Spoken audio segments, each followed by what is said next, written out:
चाहे भैंस है, पशु है, कोई किसी प्रकार का, सबकी सेवा हमने इसी दृष्टिकोण से करनी चाहिए, क्योंकि सब में एक जैसा जीव है, वो भी धर्म है। लेकिन अब तो वो आज वो गाय है, आज कोई भैंस है, और जन्म होने के बाद फिर वो सूअर की जूनी में जा सकती है, उस बीमारी तो कौन छुटावेगा उसको। तो ये ज्ञान, ये भक्ति, ये आत्मा इस जीव को उद्धार करेगी। वो फिर 84 लाख योनियों में नहीं जाएगा, या तो मनुष्य शरीर होगा, नहीं सतलोक चला जाएगा। तो कहते हैं आत्म प्राण उद्धारी ऐसा धर्म नहीं और। तो इस दास को ये आत्म प्राण यानी जीव आत्मा के उद्धार की मजदूरी मिल गई, और हरस शुक्र मनाता हूं प्रभु, आपने कैसे दया करी इस 2 कोटि के जीव पर।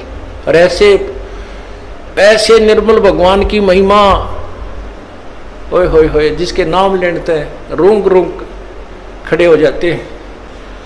उसके बाद परमात्मा की ऐसी महिमा हुई, अब मुझे इतनी खुशी होती है। कैसा निर्मल समाज तैयार हो रहा है।